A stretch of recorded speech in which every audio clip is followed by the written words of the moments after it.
What drew you to this specific work and what keeps you motivated today? Yeah, that's quite a personal answer that I'm happy to share. In that I grew up in Peru in the 90s, in the 80s and 90s, and during that time period, Peru was going through an internal warfare. It was going through if you will, a civil war. That tore the country apart and created tremendous instability, and that created the push factors for my family to leave the country and move to the United States. And we came with that kind of promise or ambition, the dream of having a more stable, secure, safe future.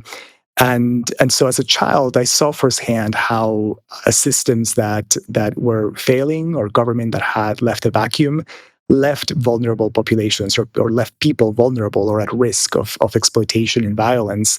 But what I noticed as I grew up in the United States as well is that many of those same systems that sought to help migrants or people who were from underprivileged or neglected communities further marginalize those communities, right? So I grew up as a gay, Latino, undocumented kid in the suburbs of Dallas, and there I had some of the best experiences with my high school, my middle school friends, elementary school, like my community was all supportive. And I also saw how systems and how people sometimes exploited my parents. And so I think that living through that complexity of navigating systems gave me a passion for social justice and calibrating this desire to be in a country that had the promise of a better tomorrow with the realities that we're not there yet, and it takes us all to it takes systems, it takes community to push the boundaries of what we have imagined to create systems that are more inclusive. How do colonizing narratives show up in how leaders define risk and safety? Yeah, when we talk about safety and risk, right, these concepts, we have to recognize that those wars are not just neutral, right? Because I think they're defined through a colonizing lens. And I've been in situations where a Western white leader, said, for instance, we can't go to X country anymore because it's not safe, or we can't go to X part of the United States even because it's not safe. But the entire team that is traveling to that quote unquote unsafe place comes from that community or looks like the community where they're going, right? And so what felt unsafe for that leader who says it's not safe is that this person might be coming from a country that is the colonizing country, right? And that wasn't the same reality for colleagues who lived, who had a different lived experience, right? Whose lived experience is different in the world. And that's what a colonizing narrative does, right? They universalize one particular perspective of risk, I should say, and make that the standard.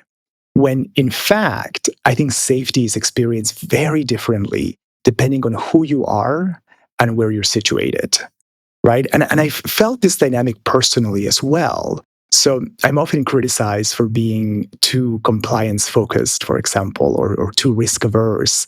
And usually those critiques have come from leaders with privilege or people who can afford to be more flexible, right? Because the consequences for them might be lighter. And the truth is that I love taking risks, but I take really calculated strategic risks as a leader. And I always say, here's where my background comes into play, because I grew up in a country that lived under a dictatorship where stepping out of line could literally cost someone their life, right? And when you grow up in that context, you're conditioned to be cautious, to measure every move, because you've seen what happens when people get punished, right, for coloring outside those lines. And that is the very mechanism that we employ in colonialism, right, where the colonizing folks, if you will, have much more latitude to break the rules. But one tiny step outside the boundaries for the colonized can lead to death, right? And of course, that's not just my story, as I've mentioned. It's a story of many people of color. It's of colonized communities that we've inherited, right? Those legacies and from generation to generation. And so when we step out of line, the punishment is swift, the punishment is severe. And for others with privilege, stepping out of line might even be celebrated, I think, sometimes as innovation or celebrated as courageous. And that's inequity. how can, white leaders or Western leaders, which, often dominate the C-suite, how can we begin to shift those narratives or, colonizing narratives and begin to open up, you know, the the ability for other people to create that safety?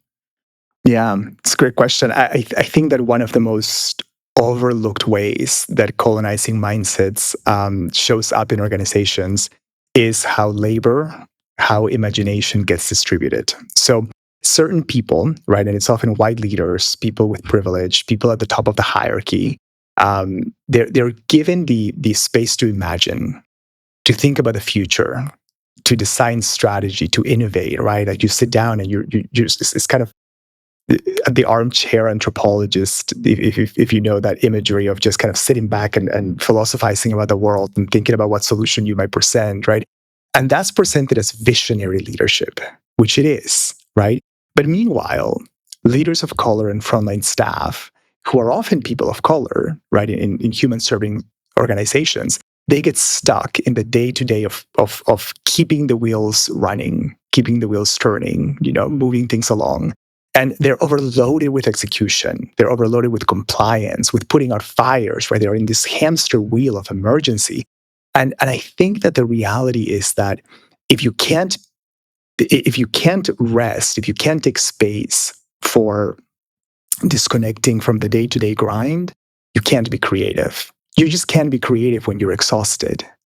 And it's not actually about bad management.